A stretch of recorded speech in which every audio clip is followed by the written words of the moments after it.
आदित्य आणि मेघनामध्ये हळूहळू प्रेम फुलायला लागले।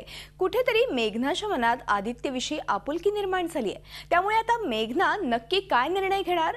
आदित्यशी झालेलं लग्न मोडून ती आदित्य नगरकडकडे परत जाणार का? हे सारं काही आपण जाणून घेण्यासाठी थेट जाऊया जुळून येती रेशीम गाठीच्या सेटवरच। जुळून येती रेशीम गाठी ही मालिका सध्या एका वेगळ्याच ट्रॅकवर येऊन पोहोचली आहे। माझ्यासोबत आहेत तुमचे लाडके मेघना आणि आदित्य। तुम्हा दोघांचंही चॅनल कट्टामध्ये खूप खूप स्वागत। काय सांगाल, एक वेगळ्याच ट्रॅकवर आली आहे मालिका, आता नेमकं तुमच्या दोघांच्या संसारात काय होणार त्याच्याबद्दल प्रेक्षकांना खूप मोठं प्रश्नचिन्ह आहे। तू काय सांगशील? मी म्हणेन की काही सांगण्यापेक्षा तुम्ही काही ऐकण्यापेक्षा बघणं जास्त इंटरेस्टिंग राहील, त्यामुळे मी काही सांगणार नाही। आणि गोष्टी हळूहळू सॉर्ट आउट होतील, चित्र पालटतंय। आता जरीही कुठेतरी अदू आहे, आदित्य आहे, द्वंद्व आहे, तरी देखील आता तिचं मन हळूहळू कौल घेतंय, एका बाजूने झुकायला लागलंय। तर मला असं वाटतं की ते पाहणं जास्त इंटरेस्टिंग आहे, मी काही सांगण्यापेक्षा। आणि आता तू तसं होऊ देणार नाहीस। सो हे तुझ्याबद्दल बोलत होते मी।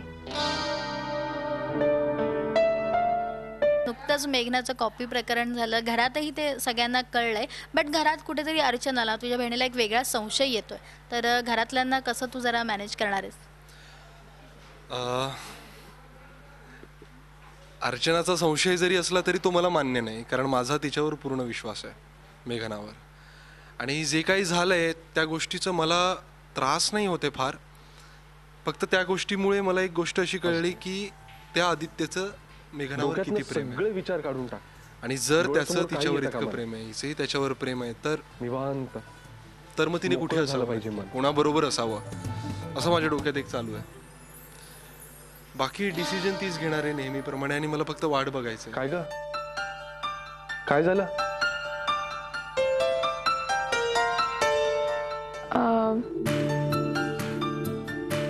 डोळ्यासमोर काहीच येतं का म्हणे? हो, अर्थात सोपं नाही येते, मोठ्या मोठ्यांना नाही जमत।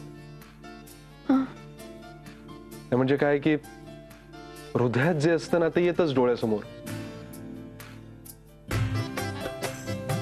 आपण प्रयत्न करायचा पाठी कोरी ठेवण्याचा, म्हणजे कसं शांत वाटतं। मीठ मीठ डोळे मीठ, प्रयत्न कर डोक्यातनं सगळे विचार काढून टाकण्याचा।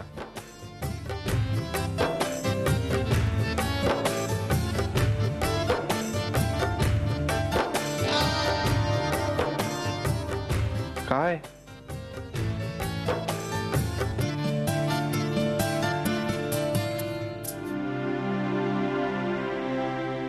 अर्चनाचा थोडाफार तुला विरोध होतो या सगळ्याच्या बाबतीत, ती सपोर्ट करते, बट कुठेतरी तिच्या मनात काही ना काही गोष्टी खटकतात तुझ्याबद्दल। तर घरच्या वातावरणाबद्दल काय सांगशील? नाही, माझी त्यांच्याविषयी काहीच तक्रार नाही, अजिबातच नाही। कारण मला हे मान्यच आहे की त्यांना ज्या गोष्टी खटकतात, जसं त्यांनी मला लॉकेट गिफ्ट केलं होतं आणि ते मी घातलं नाही, किंवा खूपदा सांगूनही त्या चैत्रगौरीच्या पूजनाला मी वेळेवर पोहोचले नाही। खूप वेळा त्यांनी आवर्जून फोन करून करून मला सांगितलं होतं, पण माझ्या आयुष्यात वेगळ्या गोष्टी घडतात, त्यामुळे मी पोहोचू शकले नाही, जे मी त्यांना सांगू शकत नाही।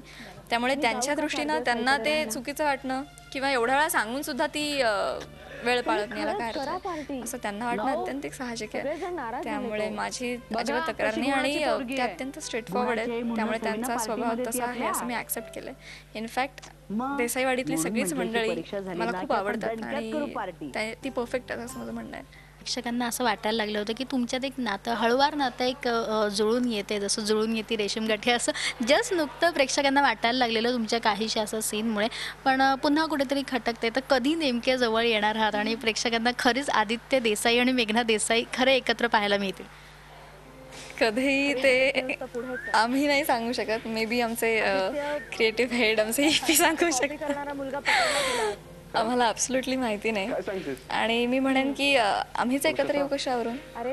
मी असं म्हटलंय मेघनाने की तिचं मन एका पॉइंटला आपोआप जे काय निर्णय आहे तो आपोआप तो निर्णय ती घेईल, तर जेव्हा व्हायचंय तेव्हा व्हायचंय आणि जेव्हा होईल ते नियती घडवेल. मी प्रत्येक गोष्टीला आता सामोरी जायला तयार आहे. आपल्या आयुष्यात अनपेक्षित गोष्टी घडत असतात हे मी ॲक्सेप्ट केलं. त्यामुळे लेट इट बी. जे व्हायचंय ते होऊ दे. जे होणार आहे त्याला मी तयार आहे. जी गोष्ट घडणार आहे त्याला.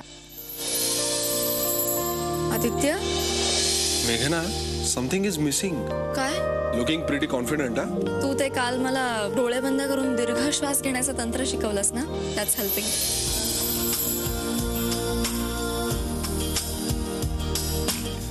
तिचा जरा निगेटिव्ह निर्णय असला तर तू पुढे काय करायचं ठरवलंस? कारण एकदा मेघना तुझ्या आयुष्यात आली हे तर तुला खूप आवडलंय, बट ती गेल्यावर काय नेमकं तुझ्या मनात चालणार आहे? काहीच माहित नाही,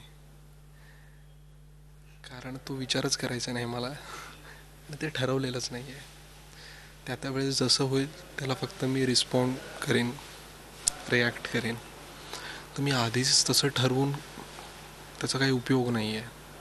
तर बघूया काय होतं आहे. नक्कीच नक्कीच. तुम्हा दोघांचेही खूप खूप आभार आमच्याशी एवढे छान बोलल्याबद्दल. फक्त जाता जाता एक प्रेक्षकांना हिंट द्याल ना की काय असं एकत्र असं पाहायला मिळेल दोघांचं? कारण प्रेक्षकांना खूप उत्सुकता लागली की आदित्य मेघना सध्या खूप टॉप लिस्टवर आहे, त्यांना खूप ही जोडी आवडते सगळ्यांना, तर त्याबद्दल. सब्र का फल मीठा होता है. मेघना, सेम इयर मामा. थँक्यू सो मच आमच्याशी बोलल्याबद्दल.